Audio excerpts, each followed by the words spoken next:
নমস্কার বন্ধুরা, আজকে 1 এপ্রিল কেসের কী হলো এবং সব ডিটেলসে তোমাদেরকে আমি ভিডিওর মাধ্যমে জানাবো। এবং ফার্স্ট অফ অল বলি, যেটা আমিনা খাতুনের অর্ডার আছে, অর্ডার কপি এখনও কিন্তু পাবলিশ করেনি। আমি সবসময় ট্রাই করছি, দেখেই যাচ্ছি, তোমাদের বলেছি যখনই আসবে, ঠিক আছে, আমি তোমাদেরকে কিন্তু ভিডিওর মাধ্যমে বলে দেবো। যারা নতুন দেখছো ভিডিওটা অবশ্যই সাবস্ক্রাইব করে রাখবে এবং শেয়ার করবে, ঠিক আছে। প্রথমত আজকের কেসটার কথা বলি। তোমাদের মানে কি বলবো, একটা কেসের পর কেস কিন্তু হয়েই চলছে, ঠিক আছে। সিভিকের একটা কেস ছিল, সেখানে দাঁড়িয়ে 3টে কেস হয়ে গেছে। প্রথম কেসটা ছিল কোটা পূরণ নিয়ে। তো সে কোটা পূরণের ওরা কী সমস্যা দেখেছে কাট আপের বিষয়টা নিয়ে। তো কাট আপের বিষয়টা উত্তর দিতে পারেনি পিআরবির উকিলও কত ঘাবলা, বলছে বোর্ড যেটা করেছে সেটাই হবে, ঠিক আছে, সেটাই কাট আপ হবে, ঠিক আছে। রিটেন এক্সাম পাবলিশ করেনি, সেটা পাবলিশ তো করেই দিয়েছে। তারপরে আবার কিন্তু চন্দন দায়রার এই কেসটা হয়েছে, ঠিক আছে।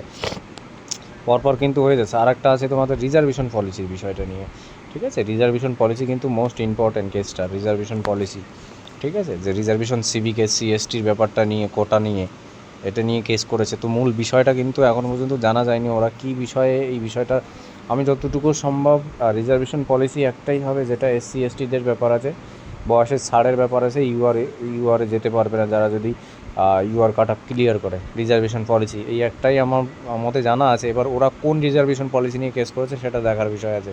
তবে যদি অর্ডার কপি আসে কালকে আগের দিনের, তো সেটা কিন্তু আমি তোমাদেরকে দিয়ে দেবো, ঠিক আছে, বলে দেবো বিষয়টা। আজকের কেসটা কিন্তু ওঠেনি, ঠিক আছে। আজকের কেসটা ওঠেনি, লিস্টে 113 নম্বরে ছিল, 113 নম্বরে কেস ছিল। তো 13 নম্বরে কেস থাকার কারণে অনেক ডিলে হয়ে গেছে। যাই হোক, নেক্সট আবার ডেট কবে পড়ে কি জানি, দেখা যাবে। যখন দেবে আমি তোমাদেরকে জানিয়ে দেবো, ঠিক আছে। মেন বিষয়টা এটা, আমিনা খাতুনের মোস্ট ইম্পর্টেন্ট ছিল যে কেসটা। এখন এই মুহূর্তে দাঁড়িয়ে কিন্তু রেজাল্ট পাবলিশ হওয়ার সম্ভাবনা ছিল একটা জিনিস, কিন্তু মাঝখান থেকে আবার হরিজন্টাল এই যে রিজার্ভেশন সিভিকের কোটা পূরণ নিয়ে, এটা কিন্তু মোস্ট ইম্পর্টেন্ট আবার করে নিয়েছে। ওরা একটার পর একটা মানে কেসের পর কেস করেই যাচ্ছে, ঠিক আছে। তো আর বাকি যেগুলো কেস আছে ইডাব্লিউএসের ব্যাপারটা নিয়ে, ওটা কোনো ইম্পর্টেন্ট অতটাই না, ওটা খারিজ হয়ে যাবে, যেদিন উঠবে সেদিনই খারিজ হয়ে যাবে।